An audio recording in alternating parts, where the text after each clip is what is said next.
Jenny here again, looking at the book of Acts. And here we are in those 10 days of hiatus between Jesus' rising to heaven and the sending of the Holy Spirit. And very quickly in this section, we're going to see Peter exercising leadership and guiding this little group in their replacement of the traitor Judas. And from his directions, we're going to get a really good picture of the unique and foundational nature of the work assigned to the chosen 12 and have a think about why it had to be 12. And to answer that, we're going to explore the intriguing connection between those 12 guys and the 12 tribes of Israel. So let's get into it. Acts chapter 1, verse 12. When they returned to Jerusalem from the mountain called the Mount of Olives, which is near Jerusalem, a Sabbath day's journey away. When they'd entered Jerusalem, they went to the upstairs room where they were staying. Peter and John and James and Andrew, Philip and Thomas, Bartholomew and Matthew, James, son of Alphaeus, and Simon the Zealot, and Judas, son of James, were there. All these continued together in prayer with one mind, together with the women, along with Mary, the mother of Jesus, and his brothers.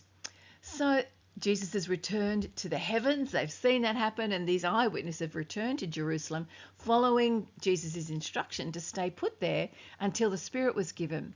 And look, what I want to notice here is this list of people. It's quite interesting because what it does is distinguishes the 11, the 12 minus 1, from the others. It's quite a gathering of men and women here. And I'm sure those of you who know your Gospels will have different characters in mind of who you think is there. Mary gets a particular mention, of course, but the brothers. Now that's a surprise because in the Gospels, they are always presented as skeptical, unbelieving, and unsupportive. But in 1 Corinthians 15:7, Paul drops a very cool bit of information. After his resurrection, Jesus made a personal, private appearance to his younger brother James. And in Galatians 1:19 and 2:9, Paul calls that James, Jesus' brother, a pillar of the church. And interestingly, he calls him an apostle. Now, he has clearly come into quite a significant leadership role by the time we get to chapter 15, we can see. And most people think he's the author also of that letter of James. But he's not one of the 11, which makes this quite interesting because what we see here is the body of Jesus' followers is made up of this 12, currently 11, as a distinct group. Then there are other key figures which are also called apostles, and elders are mentioned too. But every believer was a disciple or a mathatai, a student of Jesus. So in those days, Peter stood up among the believers, a gathering of about 120 people, and said, "Brothers, the scripture had to be fulfilled that the Holy Spirit foretold through David concerning Judas, who became the guide for those who arrested Jesus, for he was counted as one of us and received a share in this ministry." Now, interestingly, nowhere will you find Jesus telling the disciples to lead. They were to be servants. But having said that, gifts of leadership do appear, and Peter's got that gift. So does Jesus' brother James, but he wasn't one of the 12, and it wasn't a prerequisite of being one of the 12.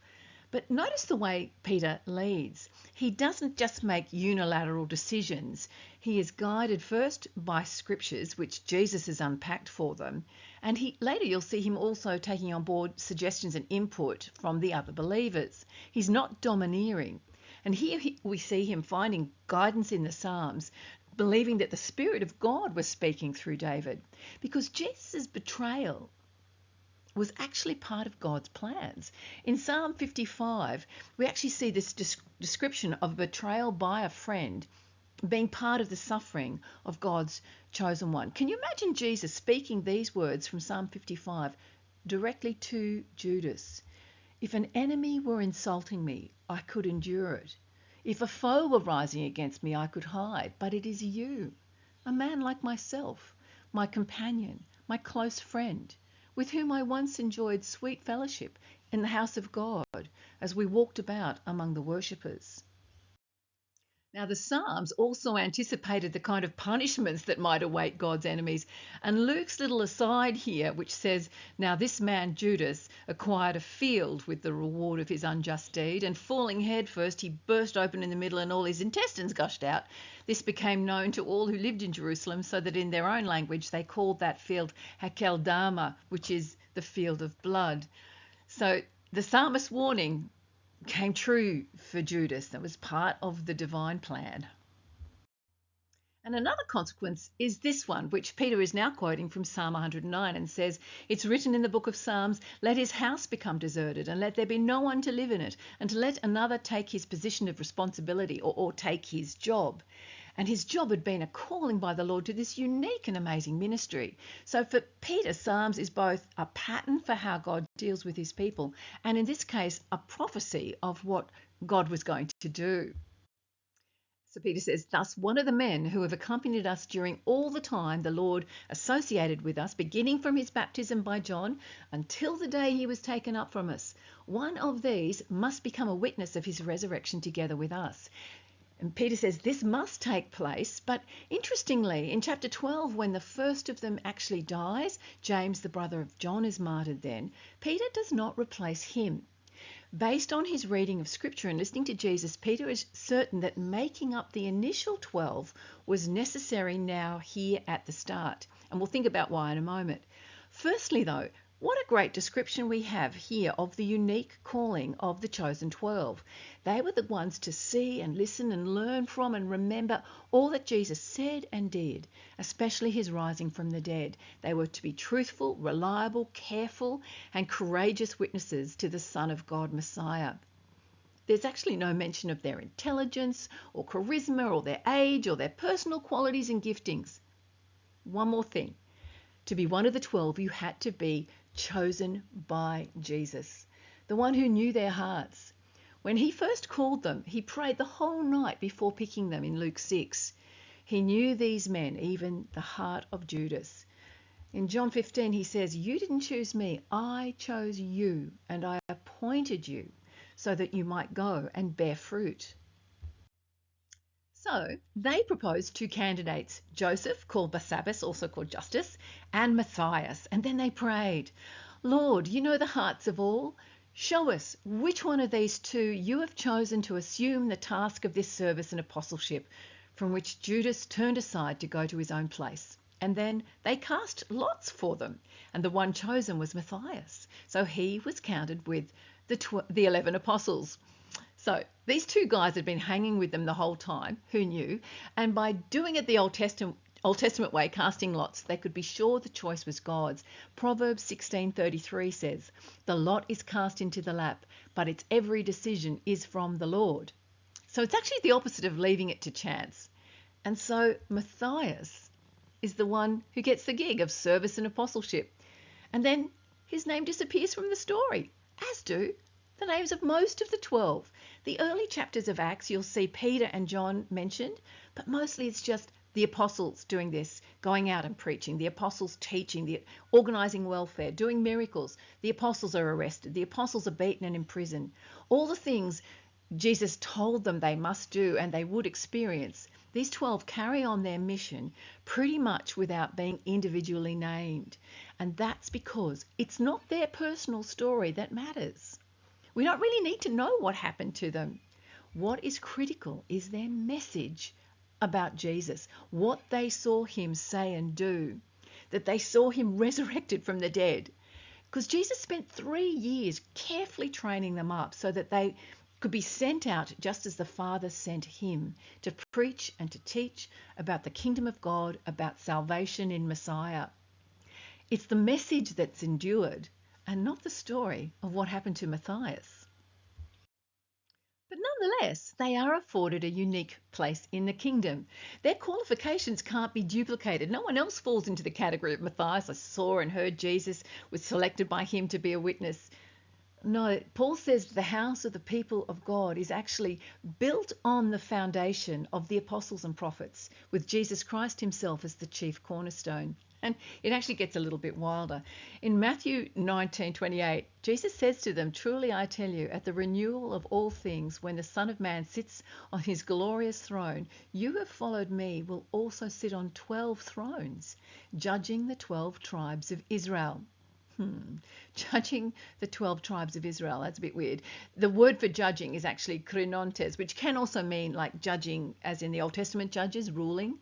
It's a tricky verse, but what it shows is that the selection of these 12 Jesus witnesses deliberately corresponds in some way to the 12 tribes that made up Israel. We've been seeing throughout that there's this continuity and expansion of the idea of the renewal of Israel. And the fact that the 12 are going to act as judges on Israel is not because of their personal greatness. It's because of the gospel of Jesus and the message that they bore, because it becomes the touchstone of inclusion in the kingdom. In fact, in John 13, Jesus said to them, "Truly I say to you, whoever receives the one I send receives me, and whoever receives me receives the one who sent me."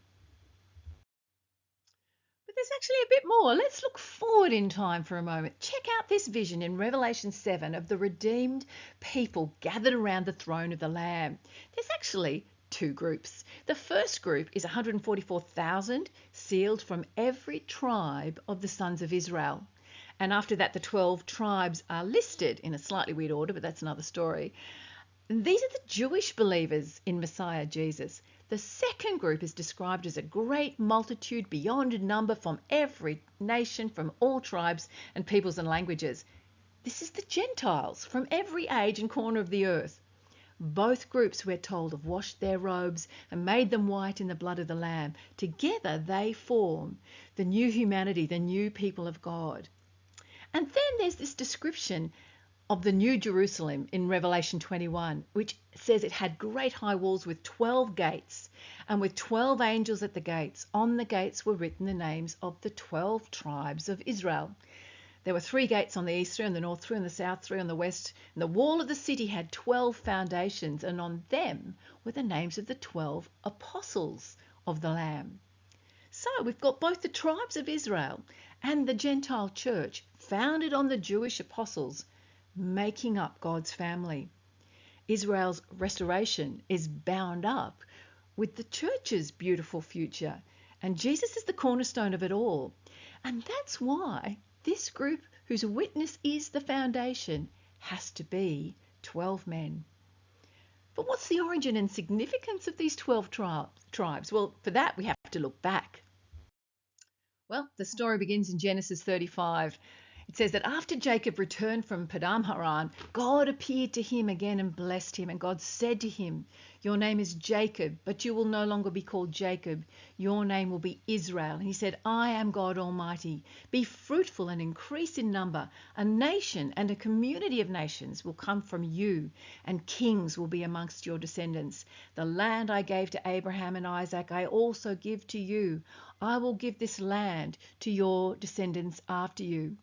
And then immediately after that, there's a list of the 12 sons and their various mothers are given.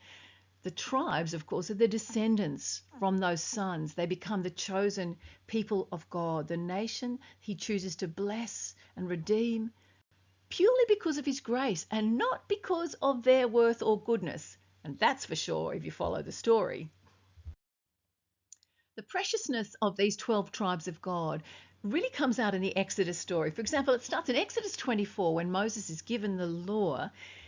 This happens. He tells the people all the Lord's words and laws, and they respond with one voice. Everything the Lord has said, we will do. It's a really high point. And Moses writes it all down. He gets up in the morning, builds an altar, and it says he set up 12 stone pillars representing the 12 tribes of Israel. And then we come to the description of the tabernacle according to the Lord's instructions. And the descriptions are full of these references to the tribes. It says they mounted onyx stones in gold filigree and engraved them like a seal with the names of the sons of Israel. And they fastened them on the shoulder pieces of the ephod as memorial stones for the sons of Israel, as the Lord had commanded Moses. And then on the breastpiece it says that there were 12 stones, one for each of the names of the sons of Israel, each engraved like a seal with the name of one of the tribes. These tribes, the chosen nation, was clearly the object of God's great favour and love. Now, there's lots of good theologians out there who argue that the church replaces Israel by becoming what's called the New Israel. Not a term you'll actually find in the Bible, though. They argue that the 12 apostles fulfill and then replace the idea of the 12 tribes.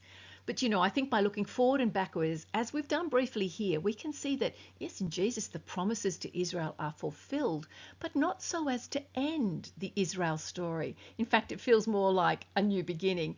Look at the way Peter speaks to his hearers, who he always calls my fellow Israelites, in sermons like this from 5:30, where he says, "The God of our ancestors raised Jesus from the dead, whom you killed by hanging him on the cross. God exalted him to his own right hand as Prince and Saviour, that he might bring Israel to repentance and forgive their sins." God was restoring Israel through the good news the 12 apostles were sharing. There's this clarity in Peter's vision. In Acts 10, he speaks to Cornelius, who was a Gentile, and he says, "You know the message God sent to the people of Israel, announcing the good news of peace through Jesus Christ." But now he says the Gentiles are included too. Included, not replacing us. Now, I wonder what your thoughts are on this. Feel free to comment. But I also hope some of this is whetting your appetite to come back and discover more. It's fascinating stuff. Thanks for watching today. Hopefully see you next time.